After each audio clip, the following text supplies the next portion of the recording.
Divya, should we start? Yes, Sangam ji, we can start. Yes. I invite you to speak first. Yeah, you can speak, Sangam. You can start. Hello, friend. Myself, C.A. Sangam Agarwal, and me and C.A. Deepak Gupta both have started the series of this webinar. And today it is 21st webinar, and we have addressed around 8,000 participants during this 21st webinar. So, friend, thank you very much all the participants to joining us through this webinar. And as you know that participant audience are the actually backbone of any event, including webinar also. So, friends, your continuous support are motivating us to do webinar on different topics. Earlier, we did talk webinar on the bank audit, income tax, GST. Now we have bring you a very unique topic for you, valuation. So today we have Chandra Sane with us to explain you about the valuation. It is also a new emerging field for chartered accountants to work in this. So I am not much wasting time to start. Invite Deepak ji. Should I start? You will Yes, speak yes. first. Thank you, Sangam ji, for inviting me. And I would like to thank you, Sangam ji, as well as I will invite Chandar ji and for coming here on this platform and to speak on regulatory rules on business valuation, which is very new and unique topic for emerging chartered accountants. So, friends, you can take this opportunity from our today's session, and this is a very emerging topic. You can do your practice in this topic as well. So I will not waste much time giving other introduction. I will directly go to Chandarji to start his deliberation. Yeah. Friends, it's I will take 1 or 2 minutes more, friends. Firstly, friend, I want to let you know that you can get the PPT of our all the previous session and current session through our website studycafe.in. Also, you will find the recording of all of the previous sessions, including today's session there. It is also live on YouTube. And friends, you will also find the link of upcoming webinars. We have planned a very good webinars for you in upcoming 1 week. So, friend, we request you to go to the site of Study Cafe and find the link of upcoming webinars and register yourself. Friends, before starting this session, I just take quick review of the profile of the Chandarji. Mr. Chandra Sahane is the fellow member of CA Institute and the CS Institute. He is also a registered valuer of IBBI. Mr. Chandan has a 14-year investment banking experience, specialized in business valuation, transaction advisory, and corporate deal. Besides being a chartered accountant, he is a director in Corporate Professional Capital Private Limited, a SEBI registered Category 1 merchant banker, and a Corporate Professional Valuation Service Private Limited, India's sixth IBY registered valuer entity. He has the exposure of undertaking 1,000 valuation, including valuation for transaction, financial reporting, regulatory purpose, and eminent client across industry. So, friend, Mr. Chandar has a very good exposure in the valuation. So, we expect from him that today we'll let you know about the process, how to get registered ourselves as a valuation also by taking 1 or 2 minutes of his on this matter, and how we can start our career in this field also. So now, not taking you much time, I request Chandraji to start his deliberation on this matter. Yeah. So thank you, Sangam and Deepak ji, for inviting me. First of all, this is a topic very close to my heart. I have been doing this for the last 15 years now, and many of the comments that I could see belong to valuation professionals. So there will be many people who are already practicing in this field, but as I understand that chartered accountants do a lot of other things, including audits and taxation, GST, transfer pricing. So I would not make this presentation very technical. Whatever queries and questions relevant to the subject could come, I would try to address and answer each one of those.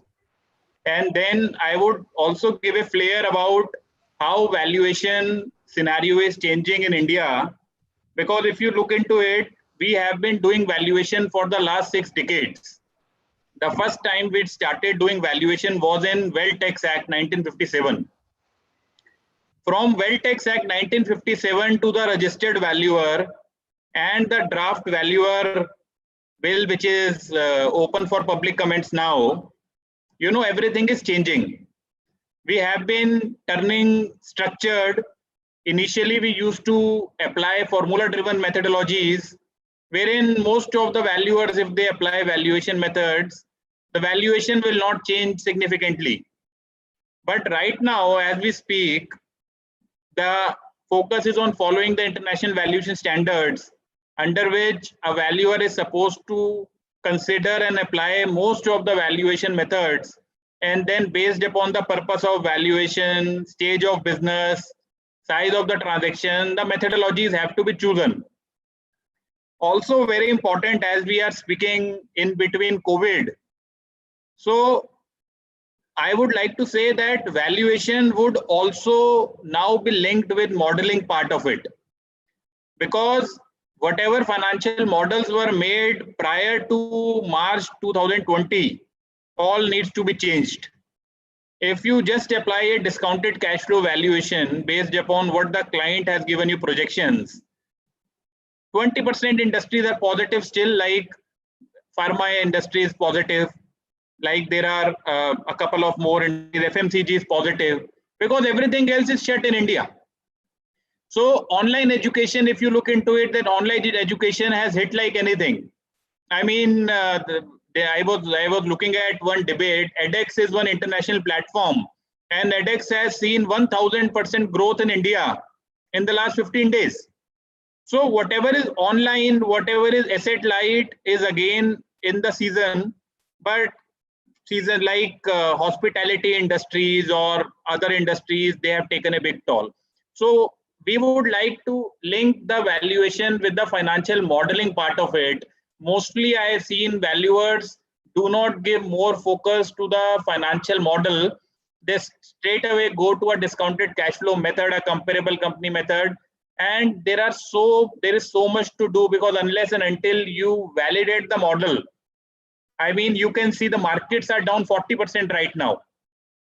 So if the company doesn't change the projections, then the market approach and the fundamental approach can give very, very wide differences, which is not possible. So with this, let's start the presentation. I have covered the presentation into 5 or 6 main heads. One is an overview of valuation. Second, Sangam has requested me specifically that there is still a lot of confusion in under which law, which valuation methodology is to be prescribed, where a chartered accountant can do valuer, where a registered valuer can do valuation. So some of the coverage is given to regulatory aspects, some broader guidance on the valuation approaches, valuation under certain specific situations, like in case of an M&A, how do you value a startup company, how do you value a cyclical company, some judicial pronouncement, and some case studies. So let's start with the statement of Mr. Warren Buffett that price is what you pay and value is what you get. If you buy a share in the market today, then if the share is frequently traded, you have to pay what is the quoted price. That may not be the real value of that share, you know. And the challenge here is that when we do valuations, then we do valuations mostly of unlisted companies, because listed companies' market price is more or less considered as a fair price in India. But when it comes to unlisted companies, you need to consider the market side of it and the fundamental side of it, and then considering the nature of the industry, you need to apportion and arrive at a final value. Very interestingly, if you look at this slide, then it is saying that depending upon the stage of business, like startup company, growing company, growth company, declining company, the methodologies also change depending upon which is the stage of my business. For example, for a startup company, there is no past. So whatever valuation method is either linked with the future of the company or linked with the qualitative aspects of the promoters of the company. As we go to the growth stage, preference is given to more income-based approaches. So if ultimately a business is run for generating cash, so the valuation methodologies are more considering the income and market approaches. But when we go to the declining companies, we can take example of IBC. When we do IBC valuations, we do the fair value and liquidation value of the assets of the corporate debtor. Only focus in case of IBC is on the asset valuation. So moving from startup To a declining companies, the valuation methodologies change because data also changes. It is also important that what is the data on which you are relying and how well that is. A very interesting ruling I would like to put in front of you. Revenue ruling 5960 came in United States of America in 1959, and it had given 8 important factors which one should look at for valuation. And my dear friends, if you look at this ruling which came back in 1959, even today, if you apply these 8 parameters, you are a good valuer. You need to analyze the nature of the business and the history of the enterprise. You need to look at the economic outlook and the specific industry. Like I discussed this. Like if you are valuing a pharma company, you can still, the projections can be very high. If you are valuing a FMCG company, projections can be very high. But if you are valuing a cement industry, from 20th of April, there were some relaxations for infrastructure sector. So you can see all these have a direct impact on the movement of share price also. Like cement companies are increasing, pharma companies are increasing. If you look at NBFCs, all the businesses being shut, so market is also factoring in. What is the book value of the stock? Book value, I would say, we can call it as an asset approach. Earning capacity of the company, we can call it as income approach. Dividend paying capacity is also an income approach. Goodwill or intangible value, size of the stock, and market prices. So essentially, in simple terms, if someone has to look at it, one has to look at the past of the company. One has to look at the present market scenario of the macroeconomic. Like for example, right now the situation in globe is bad, but the worst hit is European region. After the European region, it is the US region. After that, it is China, and then it is India. So it is also important that where is the business of the company situated. And that is why, and which other besides the macroeconomic, which is a particular industry it is in. Now, important aspect is, like I said, that we have been doing valuation for 6 decades now, but the legal recognition has been missing all through this valuation system. If I just give you a background, like in 2010, as I can recall, for the first time, Indian law mentioned the concept of discounted cash flow. Under RBI regulations, in 2010, DCF came into force, and we are in 2020. So all the valuations which we have done is practically in the last 10-15 years, right? Before that, it used to be valuation, but it used to be a formula-driven valuation. What happened is that on 18th of October 2017, the registered valuer rules came into force. And in February 2019, it was made mandatory that only a registered valuer can do valuation under the Companies Act and IBC. And from that, we can see a lot of things have started moving. Like the formats of the valuation report have come into force. The valuation standards which one has to apply has come into force. So it is getting recognized. I mean, if suppose we all are chartered accountants and there is no CA institute. So similarly, the situation is that there is valuation which we are doing, but there is no valuation institute. So what happened? RVO concept came in 2017, and ICAI, ICSI, ICMAI, and I think there are 11 RVOs today who are entrusted with the responsibility of educating the valuers, and IPPI is then regulating them. So RVOs are educating them and IPPI is regulating them.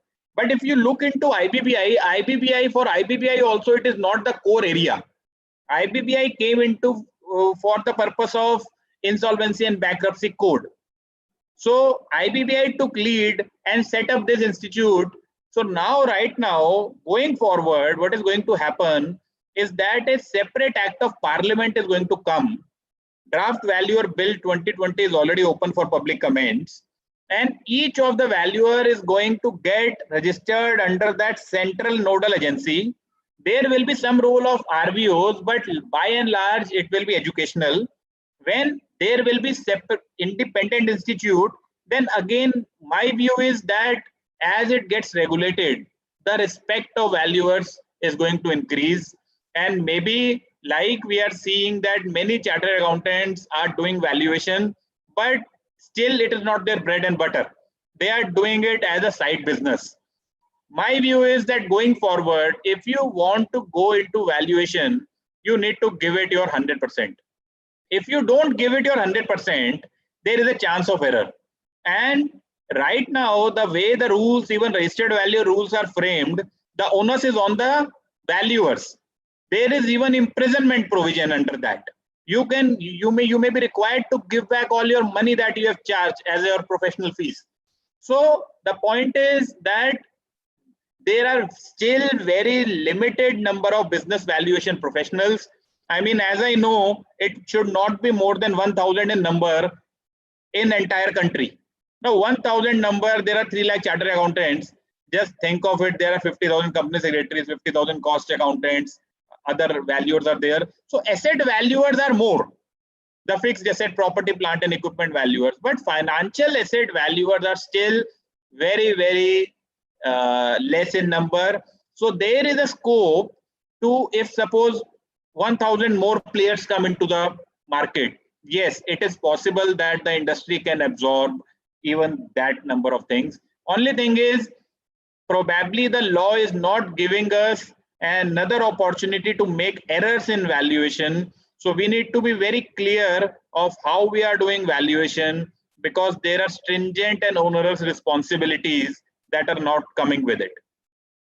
So this I just mentioned, that there is a requirement of maintenance of record, and there is a model code of conduct, and there are eligibility conditions. Content of valuation report, if you look into the slide, then all of these things you have to write. If you just read the last sentence, caveats, limitations and disclaimers to the extent they explain or elucidate the limitations faced by valuer, which shall not be for the purpose of limiting his responsibility. That means that you can give caveats and limitations, but you cannot limit your responsibility. So maybe a valuer has to act like a Superman. He must know everything and he must do everything. Wherever in doubt, better not to do, because if you sign off the report, then this clause is saying that you cannot limit your responsibility. A little harsh, as a practitioner, it looks a little harsh, but maybe the message that regulators want to give is that either you do it correct or you don't do it. We have seen that chartered accountants have been questioned for a number of audits. We have seen recently credit rating agencies have been penalized, and I would not maybe in future, once the act comes into force, even the valuers are going to be questioned. So it's not that everyone can do anything. There has to be a symmetry and explanation. If you are not able to explain, you could very well land in trouble. Another important regulation is financial reporting regulation. Now just see that right now, the business, even as we speak, we are not having that much of business, all of us. But as the balance sheets are to be made, so with the balance sheets, all the companies on which Ind AS are applicable, they have to account for their financial instruments based on fair value accounting. So friends, please read Ind AS 113. Ind AS 113 is the only Ind AS which is based on fair value principles. So if there is one piece on accounting which gives us how should we value, then that only piece is Ind AS 113. And then there are certain other standards, like for financial instruments, there is 109/32. For ESOP, there is 102. For business combination, there is 103. These all are in front of your screen. And basic point is that these standards say that you should give more weight to the observable inputs. When I say observable input means that whatever is available in public domain, if suppose there is a listed company frequently traded, there is a quoted price, you take that price. If there is an unlisted company, you compare that unlisted company vis-a-vis the listed company comparable pairs. And at a level 3, you apply a discounted cash flow model, which is not an observable model, wherein a lot of assumptions take place. So fair value accounting has given hierarchy of level 1, level 2, and level 3. So anyone who is interested, just go through these. Like if you are doing an ESOP valuation, must go and check Ind AS 102. Doing financial instruments, must check 109. And any kind of fair value measurement must check 113. What I have done in this slide is that based on our experience, I have created a typical valuation process that we follow in practice. So first of all, you need to understand the purpose of valuation. If you do not understand the purpose, a client comes to you and says that please do a valuation for me. You do not know whether it is for minority purpose, for control purpose, for transaction purpose, for regulatory purpose. You do not know, you cannot do the valuation. You need to understand the purpose. I'll take it through how the purpose has an impact. Information requisition also should link with the purpose of valuation. Financial analysis and normalization adjustment, very, very important amid COVID. I mean, when we are talking in between COVID, then most of the projections which were made earlier may not be sustainable. And my understanding is that each company valuation could go about 30% down, maybe 30%, maybe 40%. At least 1 to 1.5 year deferment of the whatever the company was to achieve in 2021, most likely it's going to achieve in 2022 or even 2023, because we still do not know how deep it is in India. As we speak, it's still under control, but when the lockdown opens, we don't know what is going to happen. Considering after financial analysis and normalization adjustment, we need to understand the industry in particular. How is the industry behaving? Because like again, there can be some positive sectors. So for positive sectors, they can still increase. In fact, they can increase comparatively more. Forecasting and reviewing company performance. You need to, it is the responsibility of the management to prepare the forecasted financials. It is not the responsibility of the valuer, but now it is the responsibility of the valuer to review the projections. If you do not review the projections, then you know that your financial numbers could say something else, your comparable company valuation could be something different, and your discounted cash flow could be very, very different. The big risk I see here is that if there is a regulation which says you apply DCF and you only apply DCF, you do not validate the projections, you do not do a sanity check, most likely your valuation could be going wrong. There could be a need of doing sanity, and there could be a need of performing scenarios. Based upon the projections, once the projections are done, you need to apply appropriate valuation methodologies depending upon stage, business and all. And then finally, you need to conclude the value.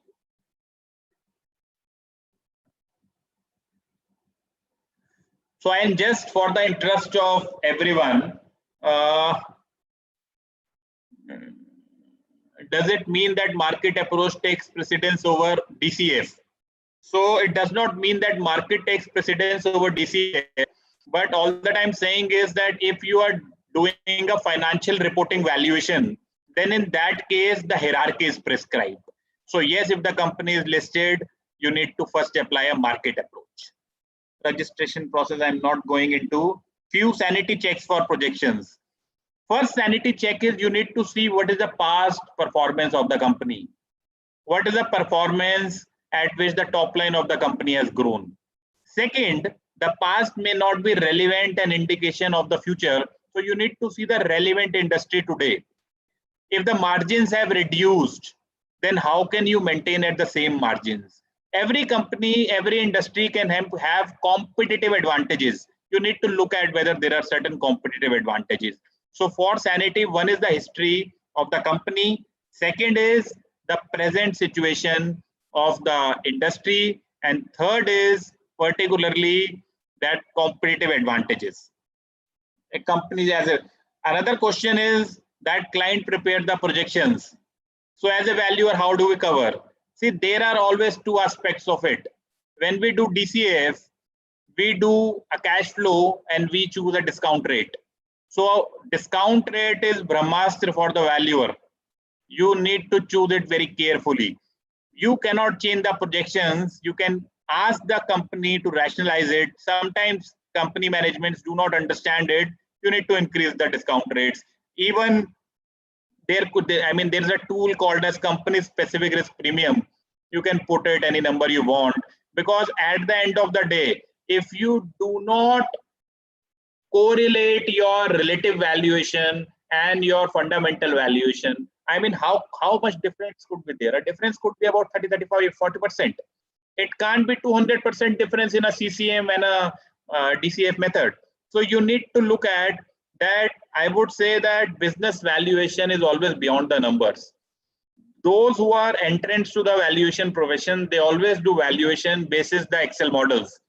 But the difference in a good valuer and a normal valuer is that at the end of the day, a sanity check needs to be performed. If it is not performed, then it's a problem. So is Ind AS formally covered under registered valuer? So registered valuer, there is nothing like Ind AS is covered or not. When we have to do valuation, we have to do valuation based on the international valuation standards, not the international accounting standards. But Mr. Bhave, all that I would like to say is that Ind AS certainly gives us clarity on how we can look at certain financial numbers. So I am just taking it forward. I'll come back to the questions again. So how is the purpose of valuation important? First of all, you need to understand whether it's a regulatory purpose valuation or a transaction purpose valuation. Why I'm saying this? Because the law of the land even overrides the valuation standards. So for example, if there is a transfer of shares under income tax law, then for transfer of share, a breakup value method is prescribed. A valuer does not have any option to change the valuation method if the law of the land has prescribed that. So very, very important. In India, we must know the regulatory landscape, because if we do not know regulatory landscape, you could be a very good valuer. If you do not know what is the law of the land, you may miss to apply that method, and that is not going to be accepted by the regulators. Time horizon is important. For a trader, whatever is in the market, that's a fair price. So today market is 10% down or up, that's a fair price. But for an investor, that is not the case. For investor, the market price which is today 30-40%, that cannot be a fair price. You need to normalize it. Type of shareholder, minority versus control. If the objective is to do a valuation under employee stock options, then employee stock options you can't do a discounted cash flow method for that.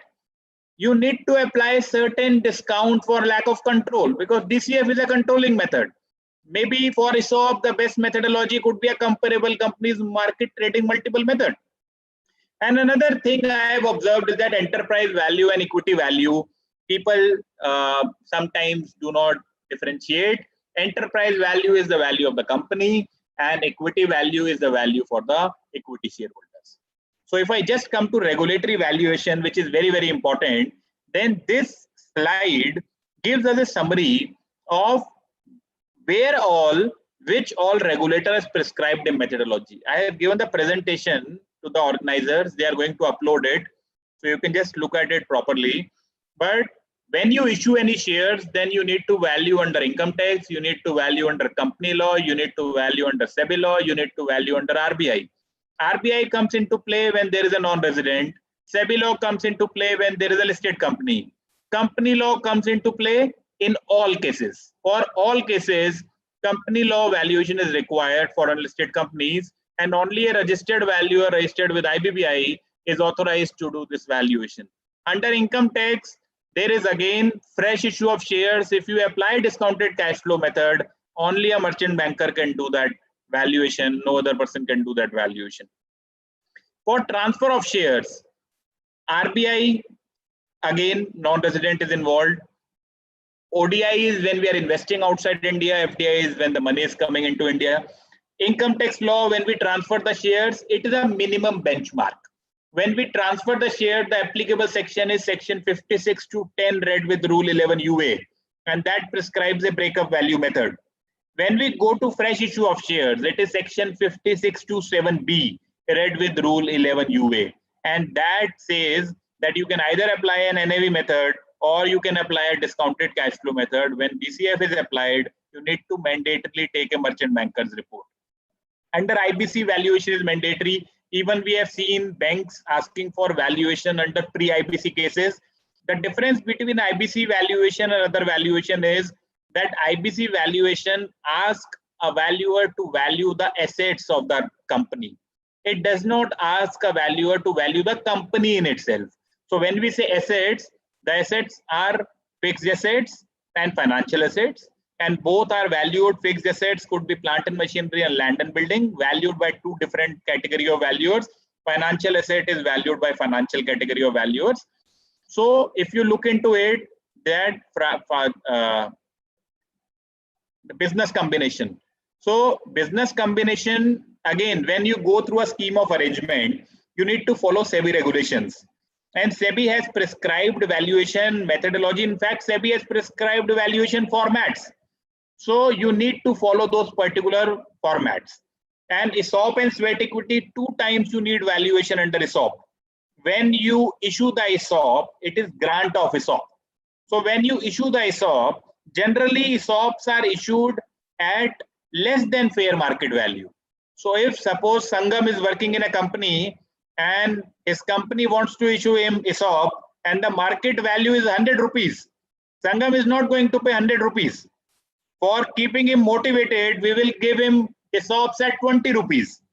So there is a compensation loss to the company because company has taken 20 rupees for 100 rupees value.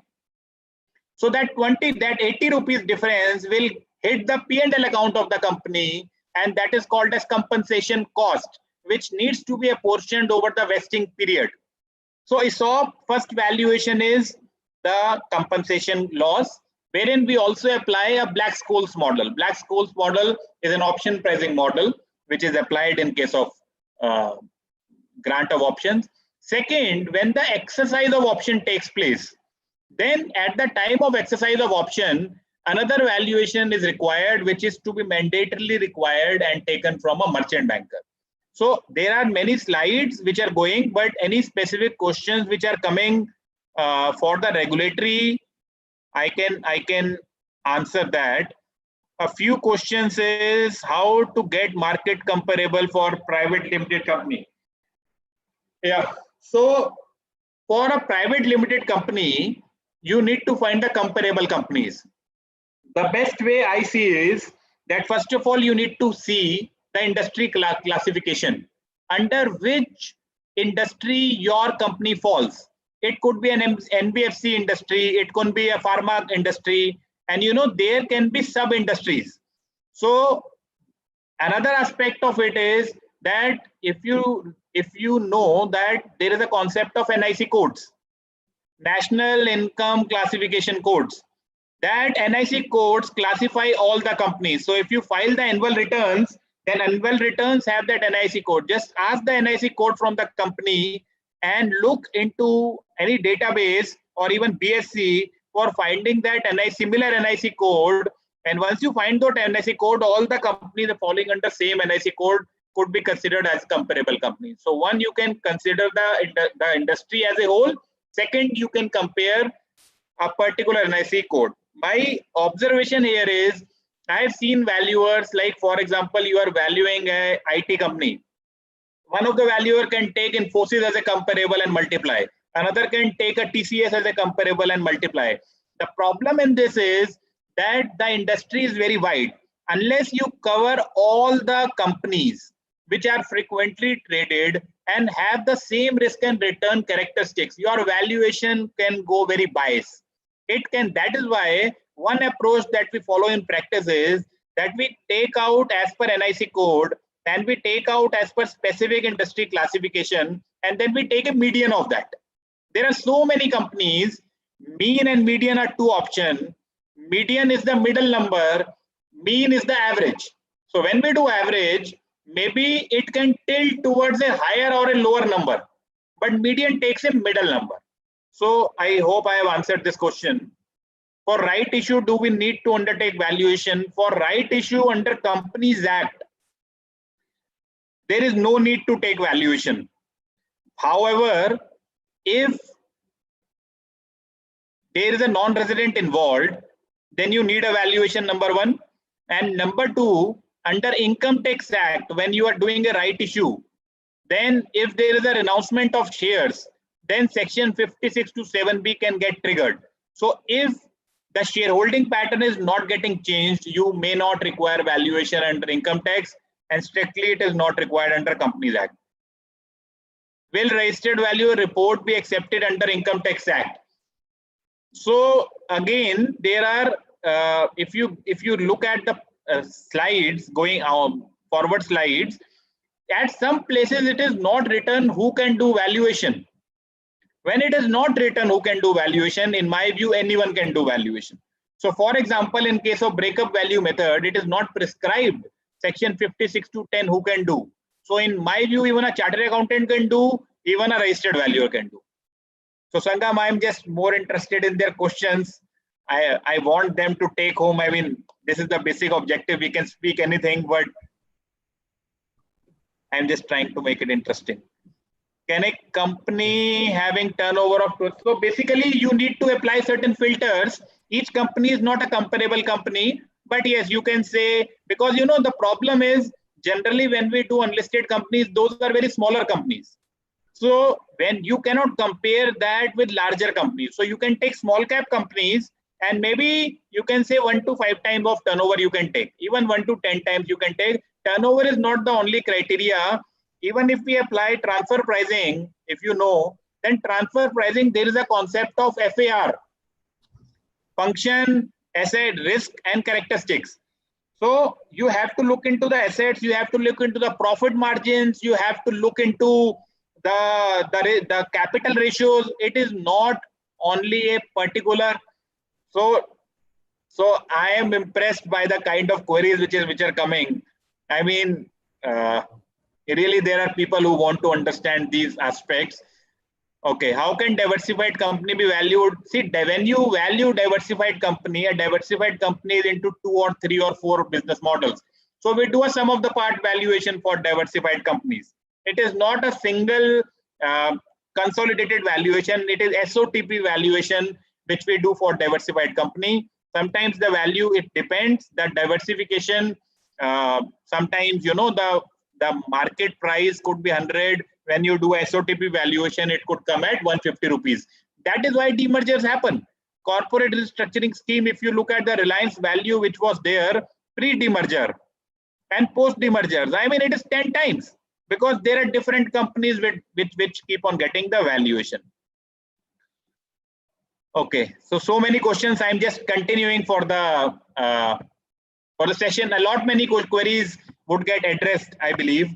So what I have done in the ongoing slide, I have taken each of the particular issues. Like this is a Companies Act slide. So under Companies Act slide, what is the governing regulation?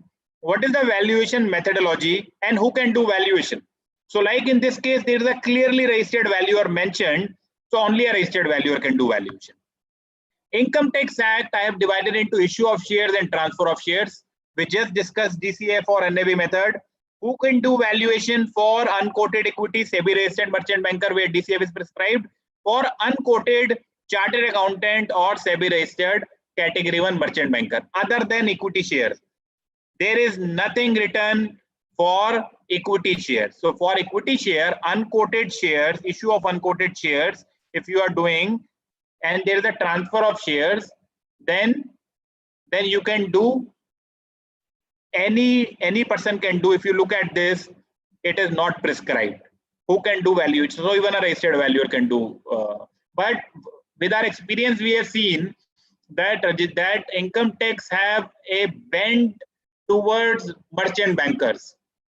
So even if there is a transfer of shares, we have seen our clients asking us to give a merchant banker report, not a chartered accountant or a registered valuer report, because somewhere there is a circular which says that for a particular class, there needs to be registered valuers, there needs to be merchant bankers. So that is why we have seen on a conservative basis, merchant bankers are taking that. valuation. Then these are the other cases, like there is section 50 CA 92. I'm not going into the details. I mean, it can go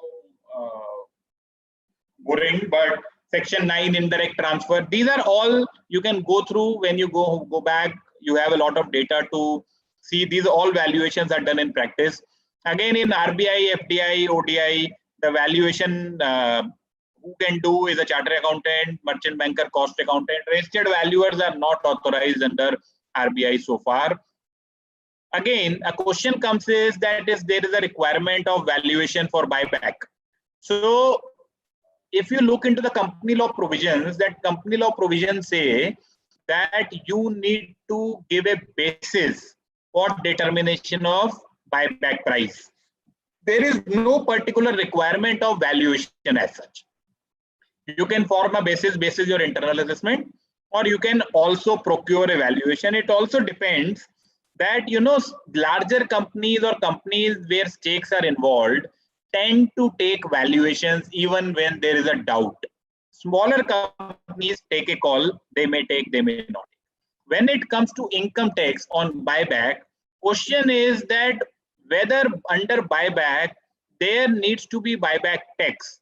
So there is a judgment in Vora Financial wherein it was decided, it's a tribunal judgment, ITAT judgment, Mumbai ITAT, and discussion was that whether it's a transfer. So it was like that it is not an extinguishment of shares, it is not a transfer, and hence valuation is not required.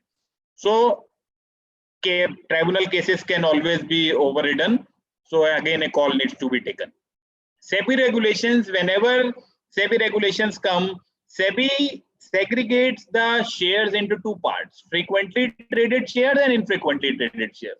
So if there is a 10% trading volume in the market, then that is considered as frequently traded shares. In the last 12 months, if 10% of the total traded volume has got traded, then it is frequently traded. If less than 10% of the number of shares have got traded, it is infrequently. For frequently, we rely on market price. For infrequently, we do an independent valuation, just like in unlisted companies.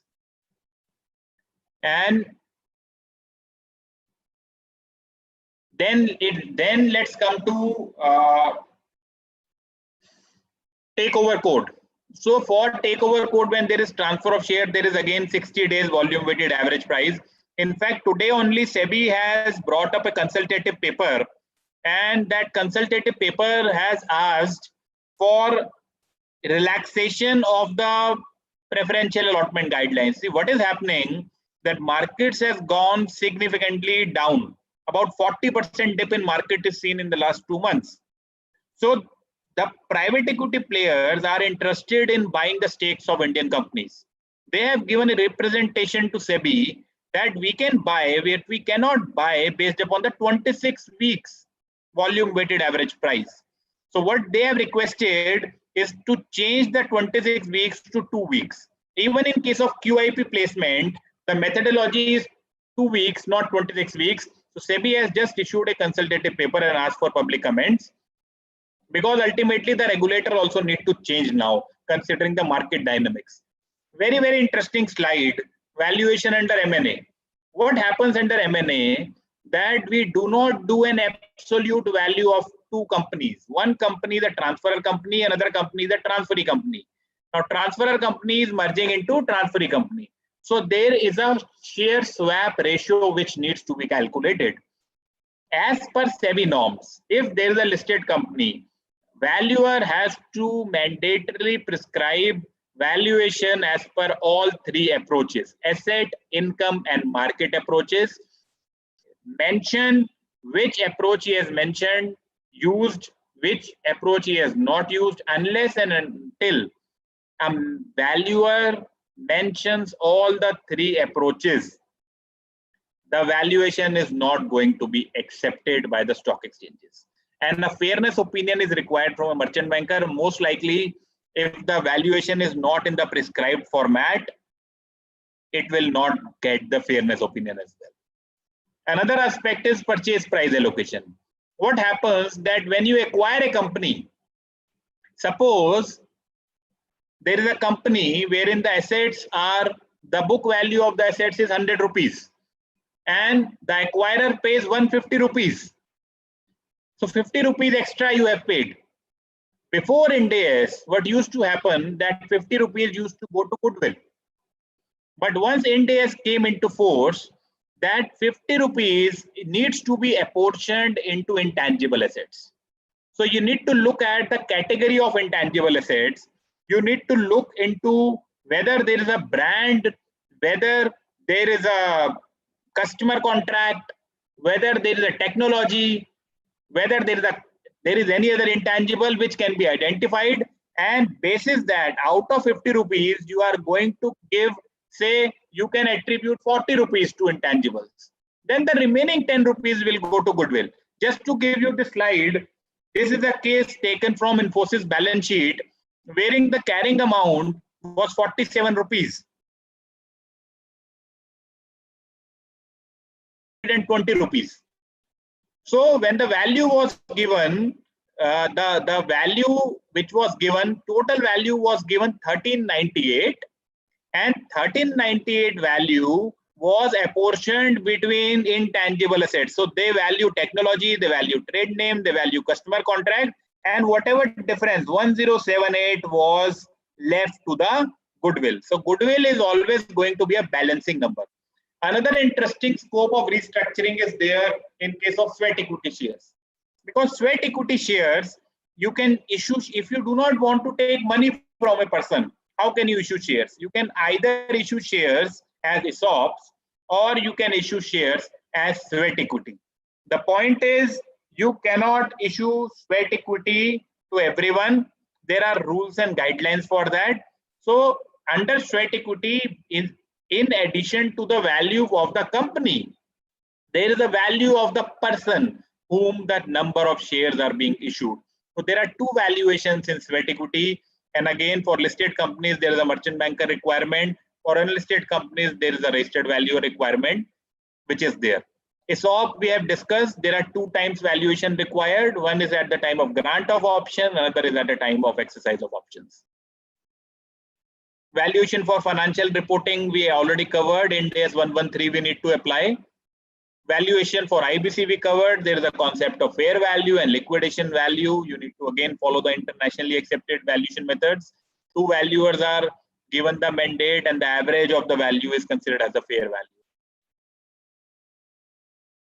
So,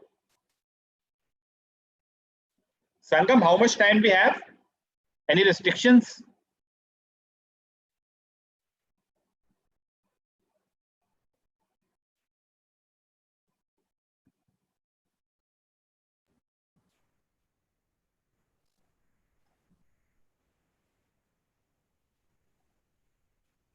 Yeah, so I'm continuing. So valuation approaches world over, the valuation approaches are asset approach, income approach, and market approach. Asset approach is based on the asset of the company. Income approach is essentially a discounted cash flow method, and market approach is a comparable companies method, comparable transaction method, and if the company is listed, market price method. Always remember that comparable companies market multiple will give you a minority valuation. I repeat, if you are comparing a comparable trading price of a comparable company, it is a minority valuation. If you are comparing with comparable transaction multiples, it is a controlling valuation. If you are doing a discounted cash flow, it is a controlling valuation. It is very important to link the controlling value with controlling stake valuation and minority value with minority stake valuations. Just to give you some idea of a discounted cash flow, in DCA, what is essentially done is that the projections of the business are made, and basis the projections of the business, a discounted cash flow, all the earnings and cash flows are discounted back to the present value at a cost of capital. If you look into the perpetuity period, perpetuity constitutes about 60 to 80% of the value of a company. So it is very important at what point of time you are doing a perpetuity period, how you are calculating cost of capital. and so on and so forth. So this is just a method for arriving at a free cash flow to firm. And once you arrive at a free cash flow to firm, then you discount that free cash flow to firm to a weighted average cost of capital. And then after the adjustment of the minority interest, cash and debt, you arrive at an equity value of a company. So again, when we say WACC, WACC is a cost of capital of the company. There is debt in the company, there is equity in the company. So we need to look into the particular percentage of debt and equity. We need to derive the debt, cost of debt, weight of debt, cost of equity, weight of equity. The real challenge here is not the cost of debt, because cost of debt is known. What is the marketable, what is the rate at which the company has taken loans? Cost of equity is the real challenge. Just not going into technicalities of it, the cost of equity is essentially the rate at which an investor is going to give you funds. So just think of it like this, that if today you invest in an FD, you get about 7% interest. If you invest in a corporate bond, you get about 10% interest. So if you are investing in a market trading listed company, you can anytime take exit. You can expect about 12%. What could be your could be your income expectation for investing in a company which is not frequently traded, wherein there is a liquidity problem? You can invest in an unlisted company, you cannot exit. It's not like tomorrow I want to exit and I go out. There are protocols, you are bound by the articles and all that. There could be lock-in restrictions. So generally we have seen that cost of equity could be about 17-18% in a normal scenario. There could be a distress scenario wherein it can go very high, but most likely it will be a modified capital asset pricing model. One question came that how do we adjust? The more the cash flows are unreliable, the more is going to be the cost of capital, cost of equity. So the CSRP, you can take CSRP from a number of things, like auditor has qualified the financial statements. If auditor has qualified, you can give some markup to it. If the companies are increasing, not in tandem with the industry, not in tandem with the past, the profitability of the company is increasing.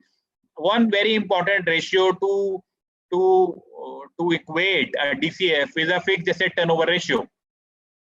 We have seen that company increase their cash inflows but do not make enough investments. If you do not make investments, how is your business going to increase? There is a limit to capacity. So when we do DCF, we do not do cash inflow. We consider a net cash inflow. Net cash inflow is cash inflow minus cash outflow. So when we do that, we need to consider, and based on that, we need to arrive at a cost of equity. And after that, we need to arrive at a stable period when the business has stabilized. Once the business has stabilized, we arrive at a perpetuity formula, which gives us significantly higher valuation for perpetuity. Very, very sensitive perpetuity. We need to be careful in what we are doing. Relative valuation. I have already told you that for relative valuation, we need to first ensure that the firms are comparable. We need to ensure that which is the multiple I'm using. For example, if you are saying that a company has a PE multiple of 10, then the EPS of a company is also 10, then the equity value is 100. On the other hand, if I say that the company has an EBITDA of 100 and EBITDA multiple of 5, then the value is 500. But this 500 is not equity value. This is the enterprise value. So some multiples can result in equity value. Some multiples can result in enterprise value. We need to be sure of which multiple. In practice, based upon my experience, EV/EBITDA is considered as the most reliable indicator. P multiple could be prone to accounting issues, but EV/EBITDA is as good as a cash flow because it is working at an operating level. Some industries can also have their specific factors, like when we value an NBFC company or a finance company, P multiple may not work. you need to apply a price to book value method. So basis upon some of the industries, there could be some different multiples which are there. Interesting point here is that if you look into a relative valuation and a fundamental valuation, this slide is telling you the challenges which will differentiate a good valuation versus a bad valuation. How are you selecting the comparable companies? Whether it is based on the market size, return on capital, earning margins. My view is you should run a software or you should take from BSC, consider all the important metrics, then screen it down. If you just look at finding 2 companies, 3 companies, always there can be a question why you choose this company, why you did not choose, and you can land in trouble. Multiple use for valuation. I mean, some companies can say, I can apply a price to sales multiple. But the point is, what do you do in sales multiple? All the e-commerce companies were valued based on their GMV basis on sales multiple. Sales multiple is not a right multiple, and it is applied when a company is in losses with very bright future prospects. Even today, all the e-commerce companies are mostly valued using a top line multiple, but that is used as a sanity check. Behind that top line multiple, there is certainly a detailed cash flow model, because very simply, if there is no cash flow, there is no value. I am not going to pay any single rupee to a company if that is not going to earn and pay me back. Application of market and company specific risk premium, surplus asset. Surplus asset is very important topic. I mean, once we value, for example, there is a company which we are valuing and there is a surplus land which is there. So if there is a surplus land which is there, you are not factoring in the cash flows of the surplus land. So when you have done a DCF or when you have done a multiple, say EBITDA multiple or PE multiple, in EBITDA or PE, there is no contribution from surplus asset. So if there is no contribution from surplus asset, you need to value that surplus asset on the date of valuation separately and add that in the value of operations. So we can say that there is a value of operations using DCF or using a comparable relative value, and then there is a value of surplus assets, which is value of non-operations. Both needs to be added before delivering a final value. Again, there are certain comparable transaction multiple. The problem in comparable transaction multiple is that, data could be a problem. I mean, how do you find data for comparable transaction multiple? Those are largely unrelated companies which are there. So other than that, it's a good multiple, result in controlling valuation. Then in DCF, again, the source of financial projections, very important. Whether you apply a free cash flow to firm or free cash flow to equity. I have seen valuers applying free cash flow to firm and discounting it at cost of equity. Similarly, valuers arriving at free cash flow to equity and discounting it at cost of capital. A free cash flow to firm is discounted by WACC. A free cash flow to equity is discounted by cost of equity. Again, company specific risk premium is always going to be subjective, but that is one, I said, Brahmastra in the hand of valuer, which you must use based on your experience. Then again, there are certain companies and there are rule of thumb. I mean, hospital can be valued using a per room basis. A mutual fund can be valued using an AUM, and so on and so forth. There are industry metrics with every investment known that my value is basis this. You do whatever, I will always relate it with that. Choice of valuation approaches. There are judgments in our country which says that for a going concern basis, for a company which is a going concern, the valuation methodology should be based on the income and market approach. For a declining company, the valuation approach should be asset approach. Very, very important, just some slides from International Valuation Standards.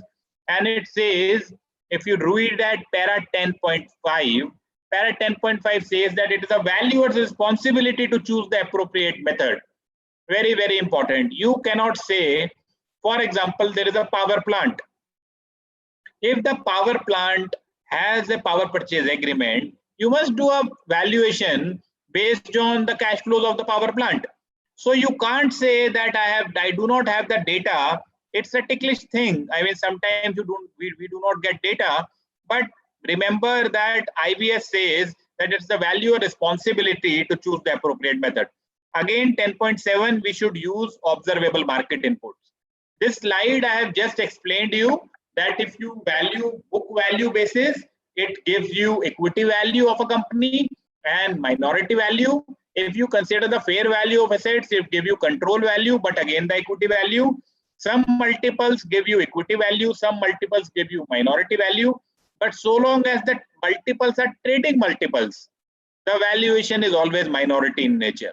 Similarly, some multiples can give you controlling minority value, controlling stake value for equity or enterprise. But whenever we look at the transactions where the investment has been taken place by independent investors, most of the places you will find that as a control value. And discounted cash flow could be either a firm value or an equity value, but again it will be a control value. So again, discounts and premium are very important. Once like discounts and premium are of two types. One is at a shareholder level, second is at a company level. Like the question came that what is a diversified company discount, what is a holding company discount. So essentially, when there are certain companies which are doing multiple businesses in one company, there is lack of clarity and lack of transparency. And because of that, certain discounts come into play. You see holding companies get about 30-40% discounts, contingent liabilities could be there, key percent discounts could be there. But when we arrive at a shareholder level, then two discounts are important. One is discount for lack of control, another is discount for lack of marketability. So just to give you an example, if we are comparing an unlisted company vis-a-vis the trading multiples of listed company, then because the multiples of traded companies have the marketability element, when we have to value our subject company, there is no marketability element. So that is why when you do a comparable company, you apply a discount for lack of marketability. Similarly, if you arrive at if there is a market price which is 50 rupees and a person wants to buy the stake in the company, he is not going to pay you 50 rupees. He is going to pay you maybe 60 rupees with a 20% control premium, maybe 65 rupees with a 30% control premium. So when we go from a minority value to a control value, we add control premium. When we move from a control value to a minority value, we deduct discount for lack of control. So very, very important, DLOM and DLOC we call in practice. Non-operating assets, I have already shared my views that non-operating assets must be added separately. Whether listed companies give value to non-operating assets is a big question mark. I don't think they give, but for unlisted companies, we must add. And valuation in specific scenarios, our time is already over. I am just trying to conclude it. There are many questions I see. We'll try to address all the questions. The startup valuations, the problem is there is no history. So startup valuation, if you read this saying, top line is vanity, bottom line is sanity, and cash flow is reality. This is the principle of investing, the principle of valuation. That top line is your sales. Bottom line is your profit. But ultimately, what is your net cash flows? Net startups which have been able to demonstrate futuristic cash flows have been able to raise funds, but those who have not been able to have actually doomed out. So the only point I want to mention here is that for startups, the valuation methods are most likely probability-based methods, because no one knows whether this company will be able to achieve something or does not achieve. So we create a success scenario, we create a failure scenario, we create a survival scenario. And then there could be there is a scorecard method which can be applied, and based on that, a value can be derived. Again, certain debt instruments, if you need to value, you need to see the credit rating of those bonds, comparable bonds. There are FIMDA guidelines. Based on those FIMDA guidelines, you need to discount those comparable bond rates and yields and then derive at a debt instrument value. When you have made investment in a company, you need to look at if you are valuing a company X and company X has made certain investments, then the investments can be minority investments, the investments can be controlling stake investments. So you need to, if the idea is not to leave it at a book value, the idea is to independently value. Specifically, if the investment is more than 20%, you must value that independently, depending upon their cash flows or their market approaches.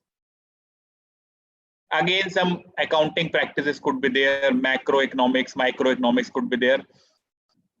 Before just concluding and going forward to the question answer, some judicial case laws I would like to mention.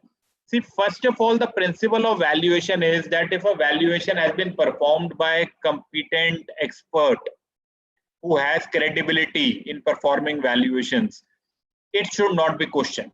This is the preliminary rule given by the Honorable Supreme Court.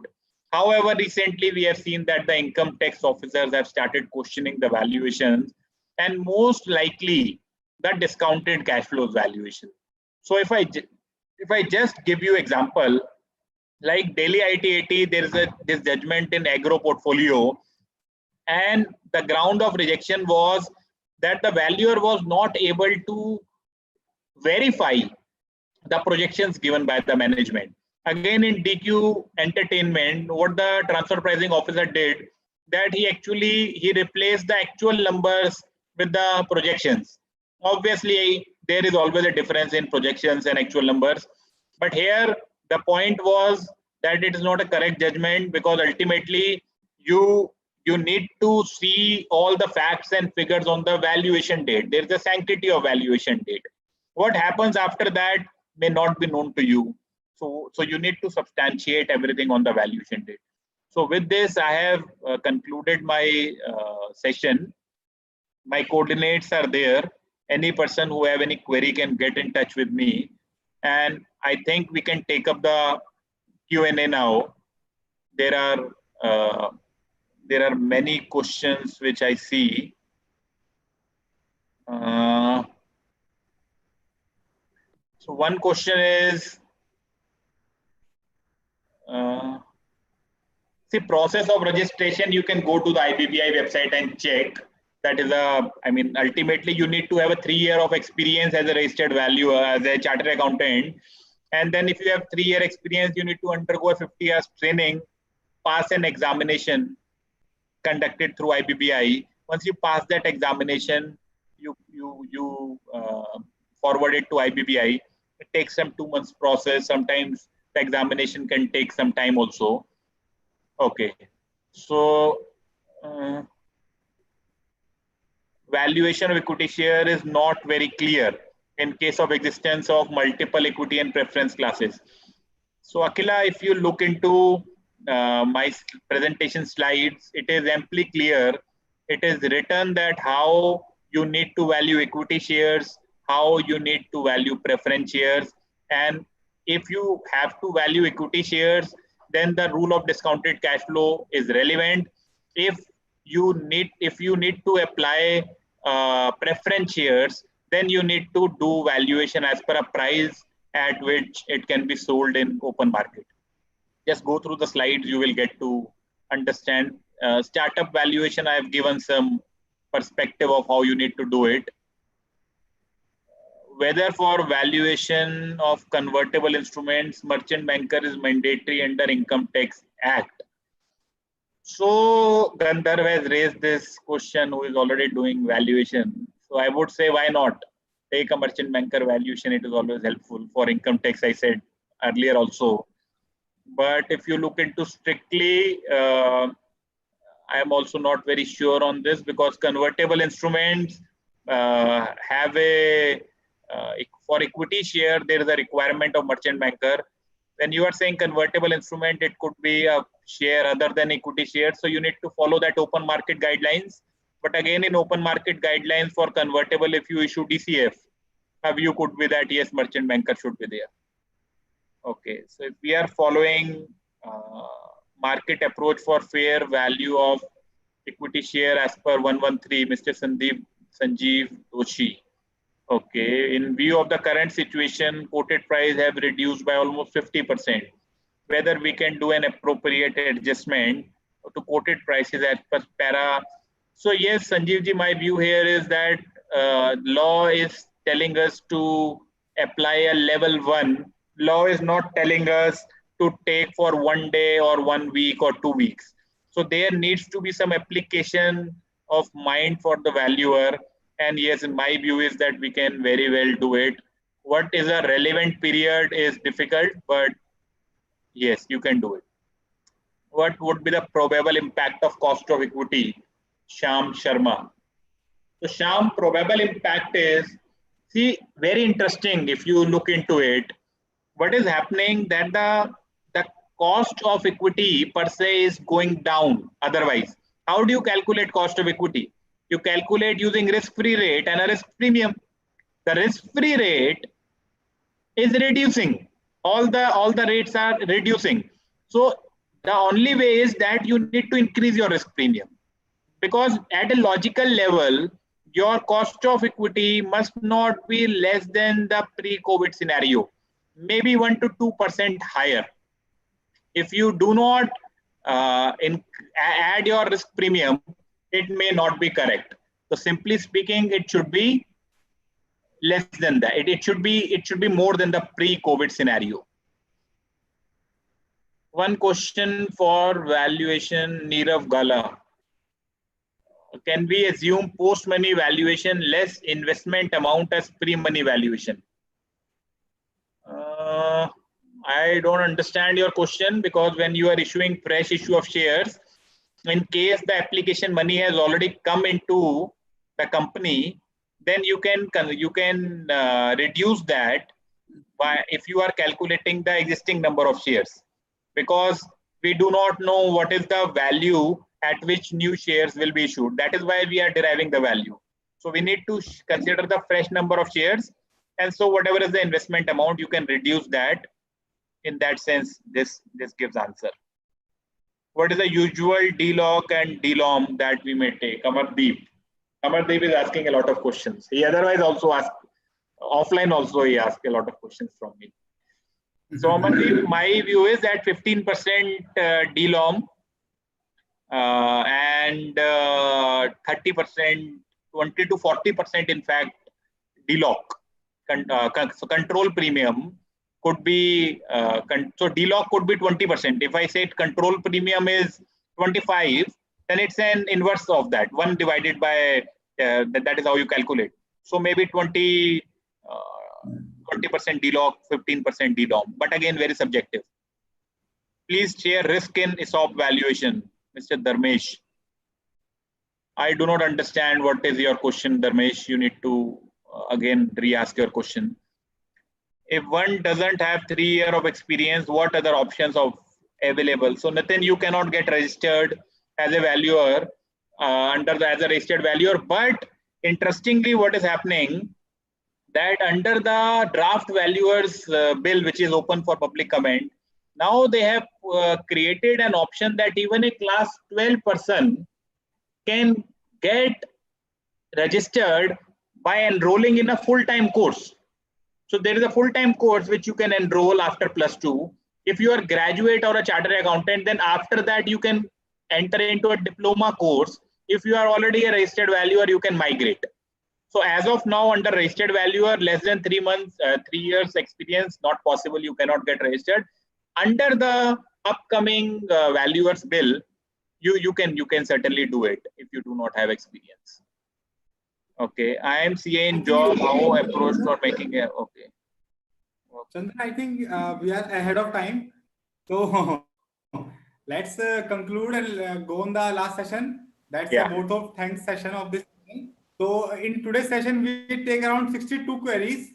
So you can understand when number of queries are this much, how people are interacting in the session. So I suppose and I believe all the participants have enjoyed your presentation. It shows that they have asked 62 questions. That shows itself a proof that they are enjoying your session. So they are so interactive. Thank you very much for coming on this platform and discuss so many things of valuation. It is really very pleasure to have on this platform. Now I request Deepak ji to give formal vote of thanks. Thank you, Sangam ji, and thank you, Chandar ji, for coming here and giving such a nice deliberation. And you are very young and very knowledgeable person. And there are very few person register valuer who are so young. So you have very deep knowledge of the subject. So I think our audience has taken the benefit from your deliberation. And like Sangamji said, the question answers you have replied and queries you have replied, it shows that people were listening and they were interacting. It's not like that they were only listening. They were asking queries, so they really listening and wanted you to continue this session. Even if we do not stop, then I think this could have been gone till 6. But due to time limitation, we have to stop our session because we have another session at 6 o'clock. So Okay. once again, thank you, Chandari, once again for coming here and giving such a deliberation. We will keep continuing our discussion and deliberation like this. So in future also, we will keep asking you and give trouble to you to come here and give such a deliberation, and we'll discuss these things again and again.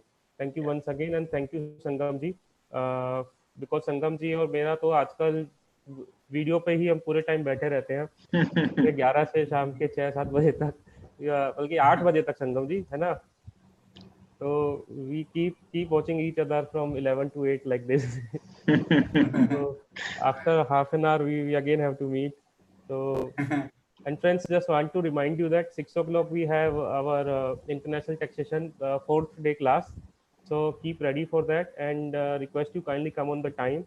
And if that our webinar is full, then request you kindly join us on the YouTube, because since last 2-3 days we are seeing that we many people are not able to join. So our YouTube will be live at 6, so you can join it at YouTube. And all our material related to the all our webinars are available on our website studycafe.in. Just visit the section webinar section.